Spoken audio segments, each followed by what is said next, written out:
but since I retired, that's all I do is public service. Yeah, I think I would say that I am in a line of public service. Working in immigration paralegal, you're serving a marginalized community in Philadelphia. It's public service, but also people have to pay for it, and so there's that weird dynamic of serving people while also benefiting a lot. I'm a circus performer. I do contortion and fire eating. It's entertaining, but I wouldn't classify it as public service. 在国内啊，我是做生意的。 It's a private company, but I think we do a lot of things around environmental protection. I work with corporates. The way we contribute to public services, we have sustainability initiatives. So we represent the businesses and the employees from those businesses. So I would say it's a public work. Yep. I work at a school. I work as a speech therapist. I do art. I do theatre. I'm a playwright, I'm an actor. Well, I'm retired now, but I'm writing. I think that's important work. At my church, I serve as an ordained elder, and we have a public ministry. You know, we do get lumped in with teachers, and I do think teaching is a public service position as well, but I feel like speech therapists in general are thinking about public health a lot. I'm a video editor making like training videos for restaurants and whatnot. So I feel like in some way it does like help people like on the job or just doing whatever. Other projects that I work with, other organizations rather, I guess is a better word, is the Elevation Project, where we work with returning citizens, trying to get them back to their families, bridging that gap, bridging the job gap, and bridging the social gap.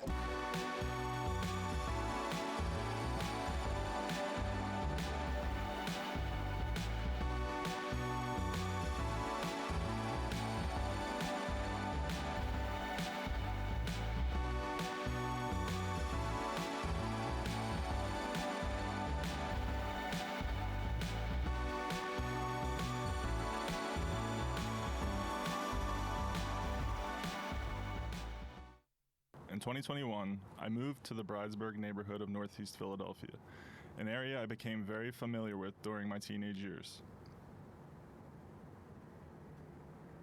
I moved there after a long bout with cancer that started in May of 2018 when I was diagnosed with a soft tissue sarcoma.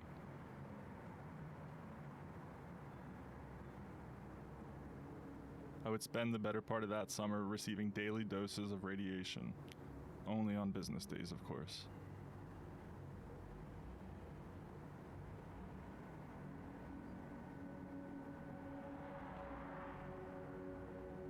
By September of that year, the cancer was gone, and parts of my body were forever changed as a muscle was used to replace the irradiated tissue that was removed.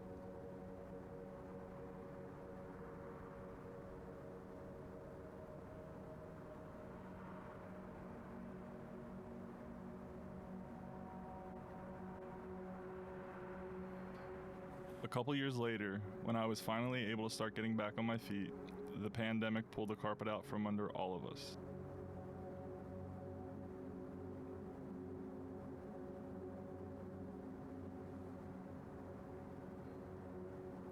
Former employers were forced to shutter their independent businesses because of the economic impact, and I saw many opportunities fading away.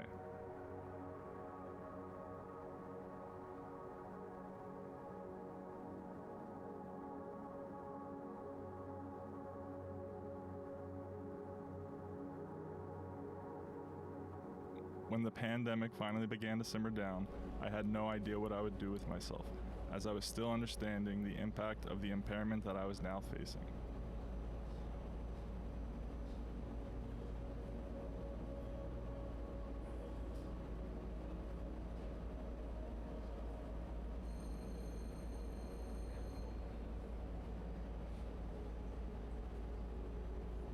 That's when I decided to take responsibility for my past and spent the summer of 2020 completing my high school equivalency.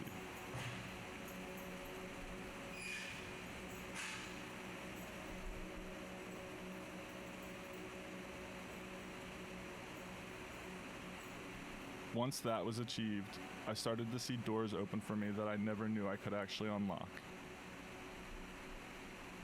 The first one I opened was the Community College of Philadelphia. where due to my financial position, I was invited to participate in the Octavious Catto Scholarship.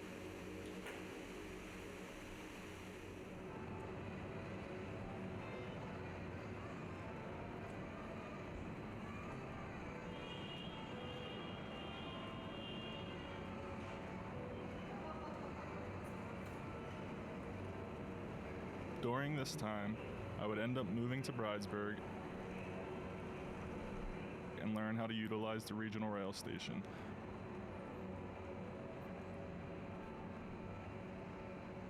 Where I would constantly see the high school that I dropped out of, so I could afford to provide for myself.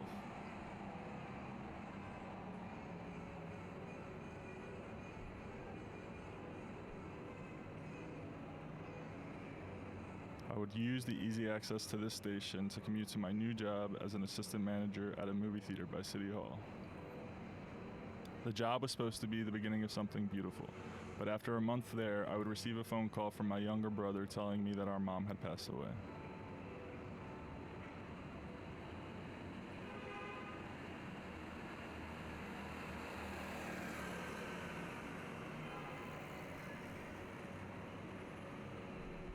This news was rough because I was only 10 months from receiving my associate degree. This, followed by getting attacked by a homeless person, put me in an emotional state that I was struggling to pull myself out of.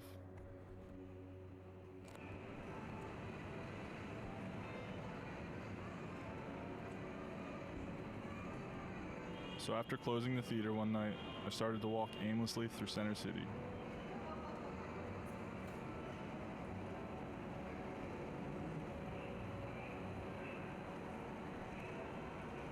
After taking a right when I would normally take a left, I finally raised my head and looked up. In front of me was the sign I was looking for, the Octavious Catto statue standing above me, with his arms wide open, telling me that I was exactly where I was meant to be. Octavious Catto was an American educator in Philadelphia who was involved with fighting for equal rights. He was shot in the street on the first day African Americans could vote.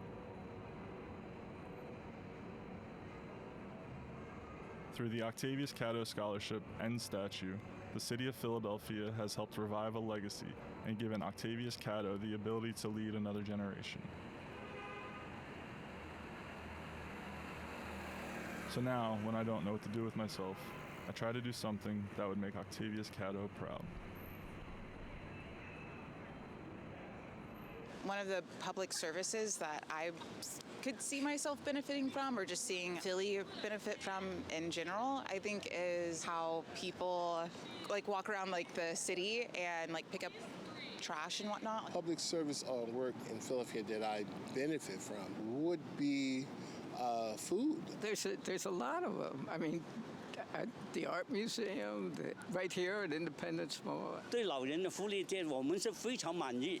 每个人都有复工，我们都有复工的。一天呢，国家给很多钱的。I feel safe where I see quite a few policemen. I think the police department is very important. PACO, American Water. Public transportation, shout out SEPTA guys. They get a lot of people to work. I know it's a difficult job. And I also use SEPTA to go up and down the Broad Street and Market as well.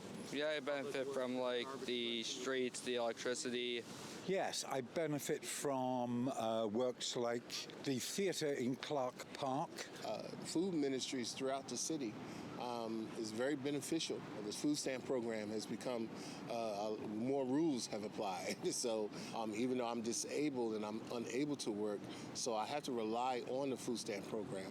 Any green space in the city, I definitely benefit from. I love walking. I love having my morning runs, and I love that there are parks. Parks are probably the public service that I benefit most from. It's also where I go for farmers markets, art vendors, musicians are playing in parks and squares. The ministry, the community centers, as well as churches that do give out food, that is a very big help. September 20th, 2024, marked the start of the Rittenhouse Square Fine Arts Show, right in the heart of Philadelphia. People of all ages, from different cultures and corners of the world, came together to soak in the art of the city. It was a day of connection, building a shared energy within the community. Inspired by this, we prepared a social art activity aiming to bring everyone closer and foster the freedom of speech.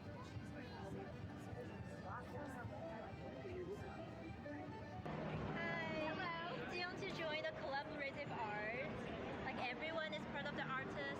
You can have a little portrait of yourself. Call to action that the public services should respond to everyone's unique needs. Oh, thank you. That's very nice.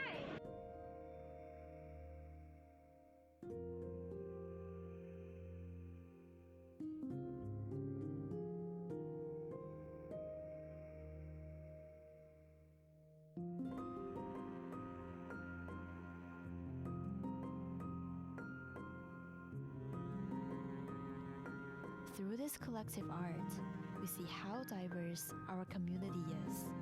And together, these faces reflect a powerful sense of unity. On another painting board, we also capture a series of genuine voices. We hope to use art as a medium to highlight the importance of open speech.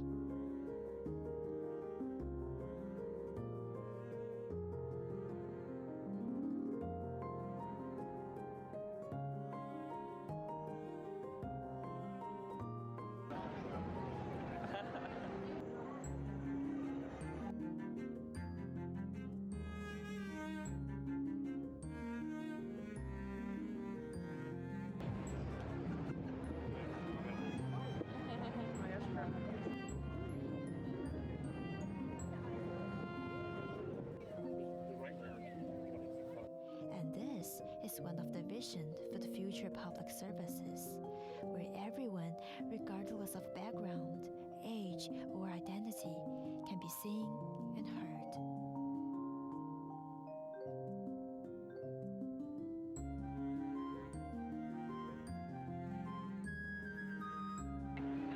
Oh, lovely.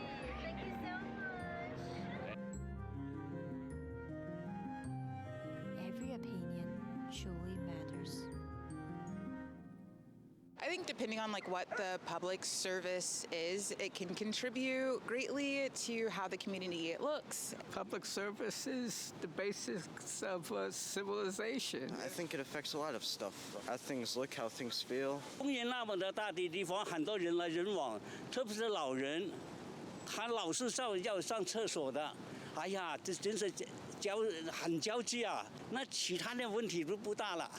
挺好，挺好，挺好。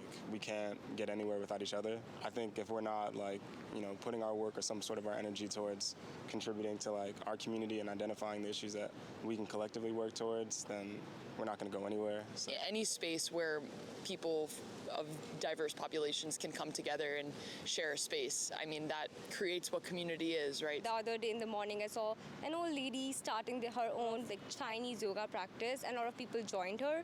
So if this park wasn't, available, I don't know, they would have not been able to do that. It makes people around more responsible. Me as a visitor seeing how clean and well taken care of Philadelphia is, I'll try to stick to the same standards. One of my friends is from China, and he goes to a Chinese dance class in the park that they hold every week.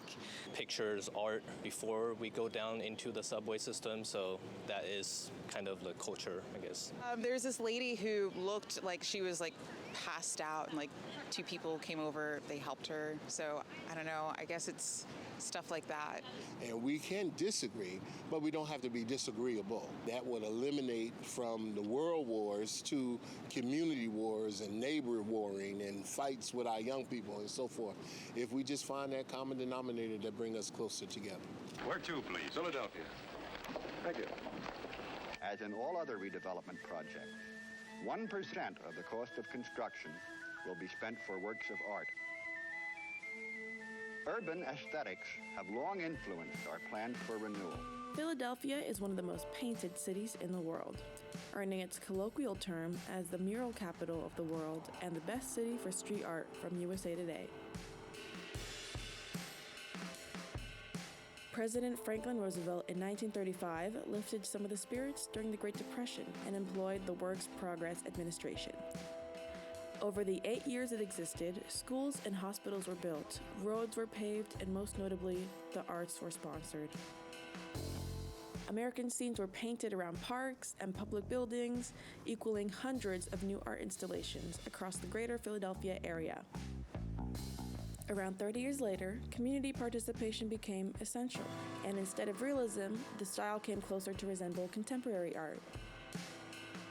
Graffiti took off in the 60s as another form of artistic expression, but there were ideas in the works to get these artists to express themselves under legal circumstances, thus creating Mural Arts, the Anti-Graffiti Network, founded in 1984. This was an effort to decrease vandalism and support creatives in urban areas.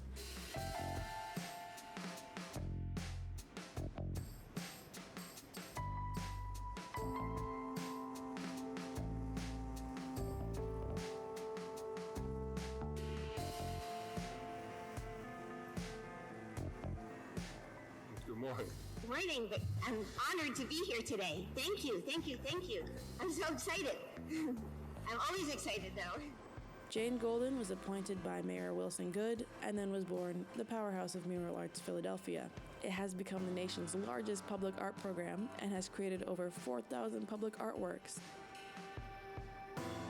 Mural Arts Philadelphia oversees many initiatives, including the Mural Arts Institute.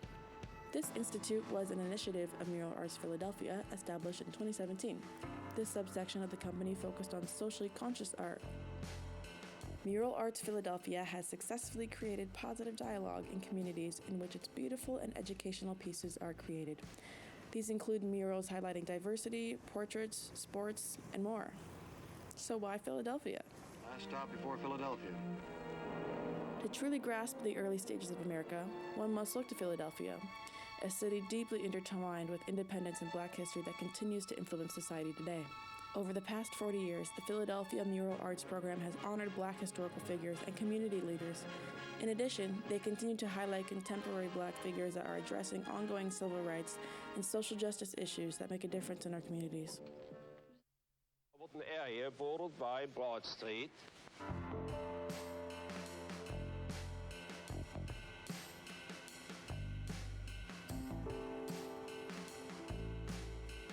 Of Locust Street.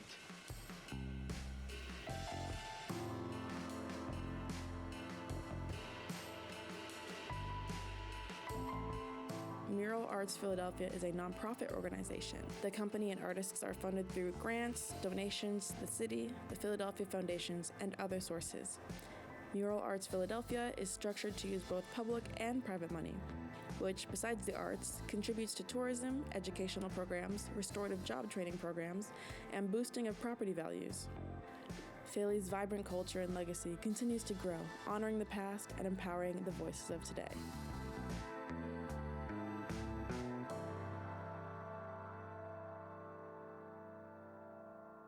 I think education is a big part of what the future of public service can look like. Future.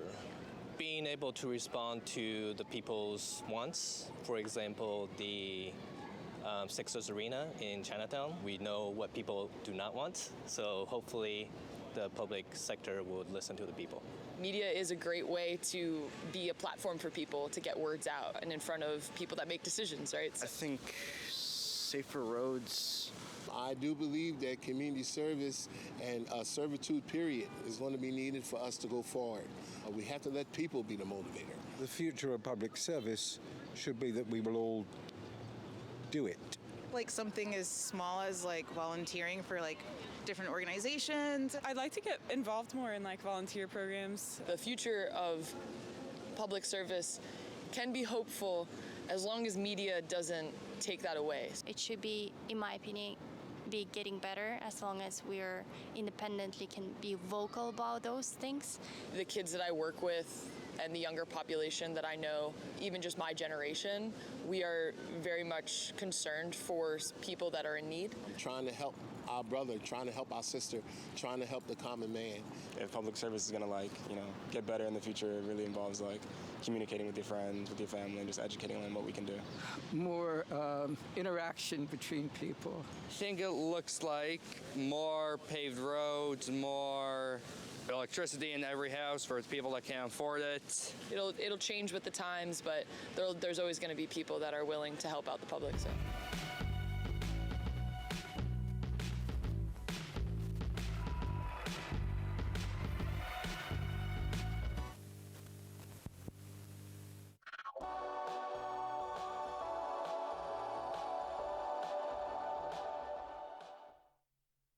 Hello, thank you for tuning in to From Every Angle from PhillyCAM. My name is Elliet Schriver. Today I'm joined by Garret O'Dwyer, the Associate Policy Director at the Philadelphia Association of Community Development Corporations, also known as PACDC. Could you start by telling us a little bit more about PACDC and the role of CDCs here in Philadelphia? Sure, absolutely, and thank you so much for having me today, Elliot. So I think that before talking about PACDC, we need to talk about what CDCs are, Community Development Corporations. CDCs are neighborhood-based nonprofits that exist throughout the city that do the work of equitable community revitalization and stabilization.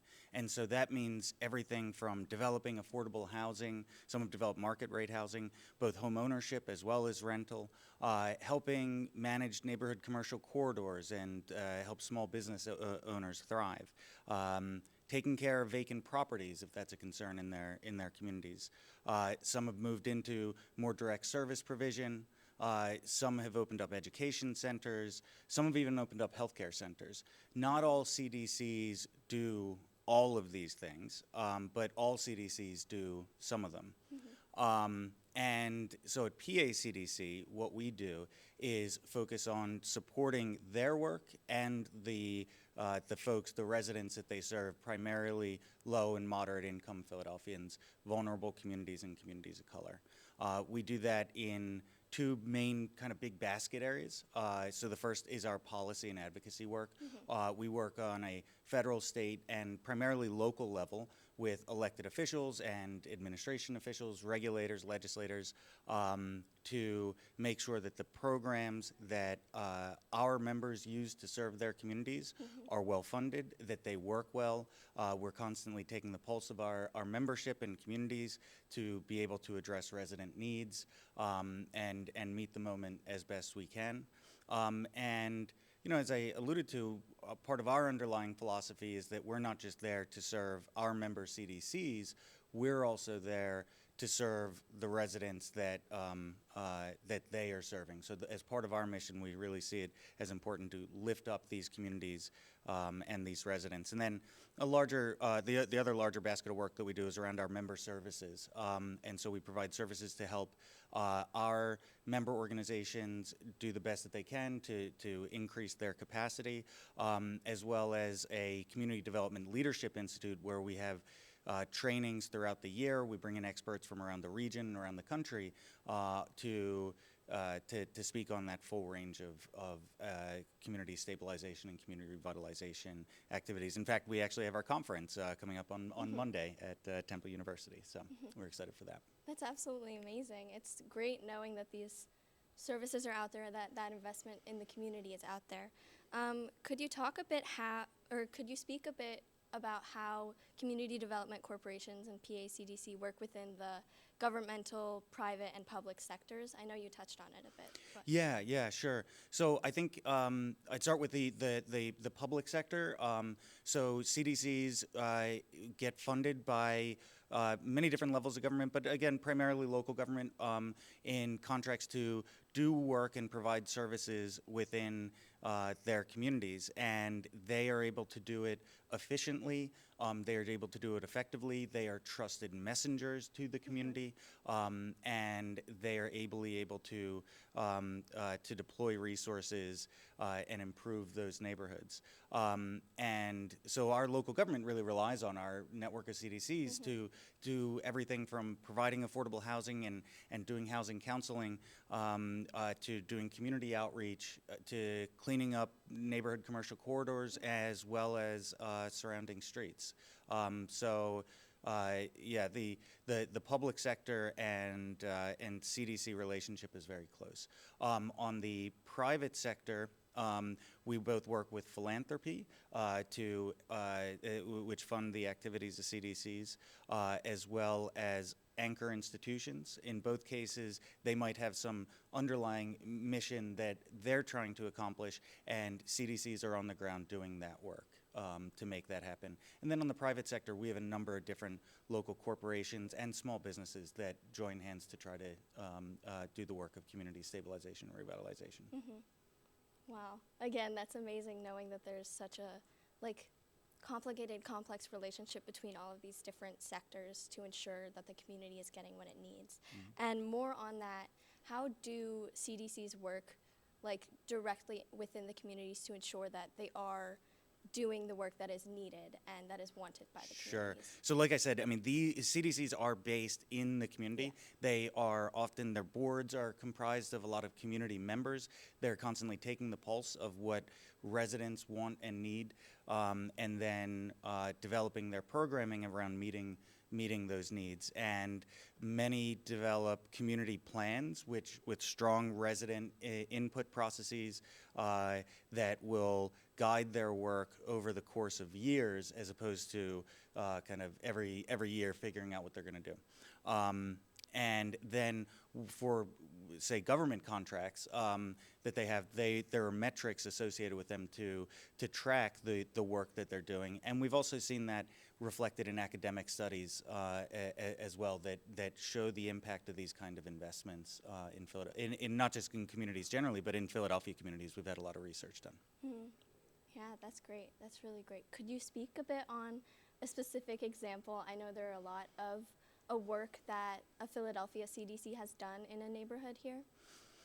I mean, there are so many to speak of. I mean, I think that, more generally speaking about the work that CDCs have done to provide quality, affordable housing in Philadelphia is something that I would want to touch on. In neighborhoods that have experienced decades of disinvestment, we have seen CDCs go into places that the private market capital would not, the private developers would not, and provide safe, stable, affordable housing and act as a catalyst for broader community revitalization. And we've seen that in areas of North Philadelphia with New Kensington CDC and ASE and Project Home. We've seen that in West Philadelphia with what used to be called People's Emergency Center and is now called Hopeful. And so we've seen this time and again in areas across the city. And we actually did an economic impact study and found that CDCs are responsible for billions of dollars of economic impact and increased property values throughout Philadelphia because of the substantial work that they've done. Mm-hmm. That's amazing. Do you know any specific numbers of that economic impact? I believe it is a $5.2 billion economic impact. I did not consult that report, and those numbers are a couple years old, so I did not consult that before this. But I think it's somewhere around there. That's incredible. Yes. Yeah, knowing that work could not have been done without these organizations. Right. Again, they are doing the work that would not be done if not for them. There is not, the private market will not go into some of these communities to do this, and so we really rely on our network of CDCs to lift up the community and make sure that as Philadelphia neighborhoods improve, that we do so equitably. That's amazing.